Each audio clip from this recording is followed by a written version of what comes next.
Bueno, muy buenas tardes. Muchas gracias por la invitación. En realidad, las dos exposiciones anteriores son de alto calibre. A pesar de que hay una sospecha de que tenemos buenos datos, voy a empezar al tiro a ver cuál es el contexto en que está la encuesta de violencia en el ámbito escolar en Chile y su carácter incipiente dentro de los datos que nosotros manejamos.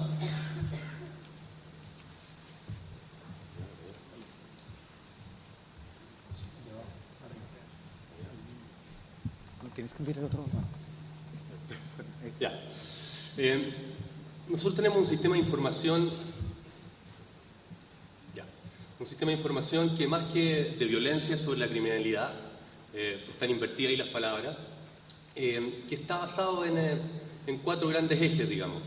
Los registros continuos, que ya llevan más de 10 años publicándose en el sitio web y como forma o en formato de informe, y que están compuestos de las estadísticas policiales, los reportes de los ciudadanos o de terceros, digamos, a la policía sobre eventuales denuncias de ilícitos, recientemente el Ministerio Público y Gendarmería de Chile, y victimización, que es más bien en el ámbito de los delitos comunes, y percepción de inseguridad.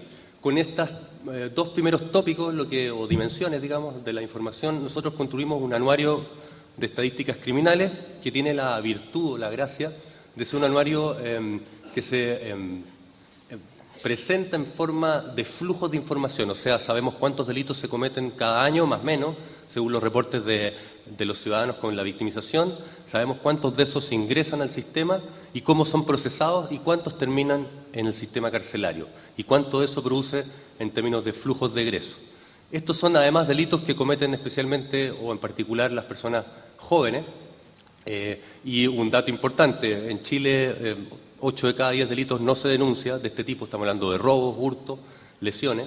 De aquellos que se denuncian, solo el 12% llega a término o a alguna sentencia y produce más o menos 12.000 ingresos al sistema carcelario y más o menos 10.000 egresos, que eso es como un centro de costo importante entre los programas de reinserción social o rehabilitación o como quieran llamarle.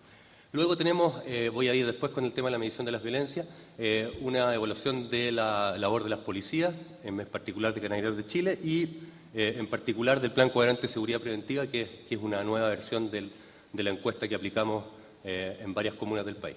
Y finalmente, y esto es lo que es relevante para este caso, el tema de las violencias intrafamiliares y delitos sexuales, estudio que realizamos junto a la Universidad Católica, de alta dificultad, y que arroja un dato muy relevante para empezar a meternos en el tema.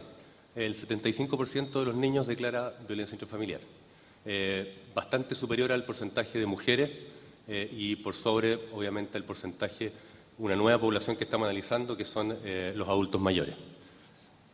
Y finalmente, la encuesta nacional de violencia en el ámbito escolar, que tiene dos versiones. Iniciamos la historia con la Universidad de Alberto Hurtado, que aplicó un cuestionario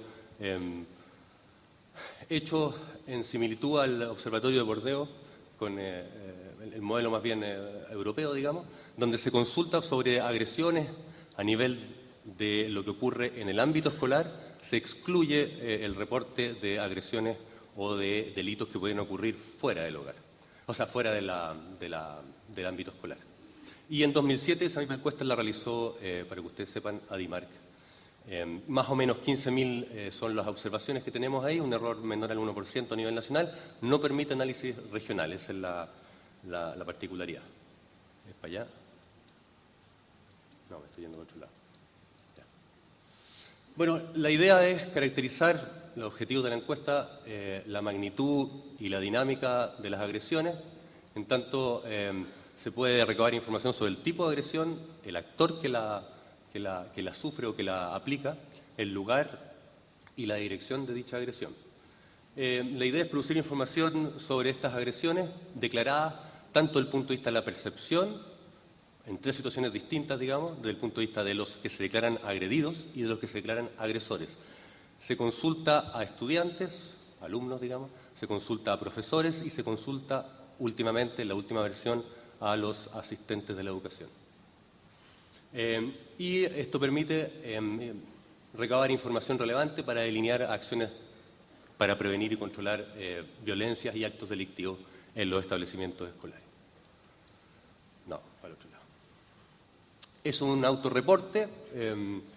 Estas metodologías tienen virtudes y defectos, digamos, entre los cuales no se puede aplicar los defectos que no se puede aplicar a toda la población escolar, sino que a la que está en cierto rango etario, porque en el fondo tienen que comprender la pregunta que se le está haciendo. Se incorpora en la última medición un tercer actor, la docente de la educación. Hay un cambio en el último formulario, digamos, en la última encuesta, donde se consulta sobre normas y reglamentos al principio, antes se consultaba solo al final. Hay un cambio también en los tipos de preguntas que permiten ahora relacionar el tipo, el lugar y la dirección de la agresión, cosa que no se podía hacer en la primera versión. Sin embargo, nuestra hipótesis es que los dos instrumentos son, en la medida de lo posible, hipótesis, tenemos que tener una tercera medición comparable. No, para el otro lado. ¿Qué ocurre, y esto es lo interesante, qué ocurre cuando uno pone en situación de agredido al estudiante, que, dicho sea de paso, es el que más declara y mejor declara, tiene mayor consistencia en términos de las distintas situaciones en las cuales se le hace pasar en la encuesta? ¿Qué ocurre cuando se le declara como agredido, digamos, víctima, por decirlo de alguna forma? Lo primero y lo llamativo es que entre una y otra medición tenemos una importante baja de la prevalencia, baja superior a los 18 puntos porcentuales. Entonces uno podría preguntarse, bueno, yo lo primero que dije cuando vi este resultado dije la encuesta está mala. Eso es como más o menos obvio. Sin embargo, escarbando un poco en los datos, hay cierta consistencia en las respuestas entre una y otra encuesta que hacen pensar la hipótesis de que podemos esbozar la idea de una significativa baja. Sin embargo, y esto es lo interesante y lo preocupante a la vez, creo yo, es que a pesar de lo que explica esta baja es un cambio en la composición de las agresiones. Vemos que las agresiones físicas y psicológicas, que son las más recurrentes en ambas mediciones, tienen una baja importantísima. Sin embargo, y esto es lo importante y lo preocupante, creo yo, tenemos una triplicación. Habíamos puesto en tela de juicio que, por ejemplo, los atentados sexuales fueran una consulta que uno pudiera hacer con este tipo de metodología. Al parecer, hipotéticamente hablando también, arrojan una buena representatividad, pueden tener subregistros, pero entre una y otra medición se triplican las agresiones sexuales. Se duplican las agresiones con armas. Todo esto es estadísticamente significativo, por si a alguno le cabe la duda. Los atentados contra la propiedad se casi duplican también.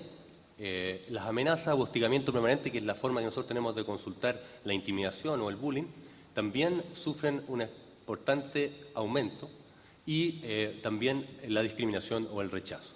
O sea, lo que parece una buena noticia, al parecer no lo es tanto. Es más, yo creo que si uno fuera crítico diría que es una bastante mala noticia. Ahora, ¿qué pasa? Es la idea de que suben solo las agresiones más complejas, digamos, más violentas, y bajan aquellas de mayor recurrencia. ¿Qué pasa cuando uno pone, y aquí está la consistencia entre una y otra medición, cuando uno pone en un rol de agresor al mismo encuestado?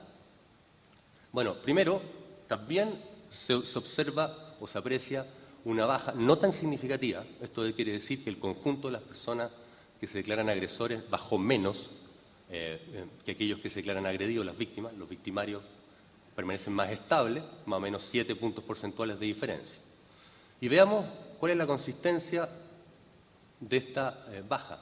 Tenemos también, y eso es lo interesante, una baja importante en, llamémoslo así, la violencia física y psicológica, que son las violencias más interactivas, que pueden producir una relación estímulo-respuesta, digamos, y aumentan también bastante fuertemente todo lo que son los otros tipos de violencias o de agresiones más complejas. Especial énfasis la sexual, donde el 2,3% de la población encuestada se declara haber sido victimario en esta situación, y así sucesivamente.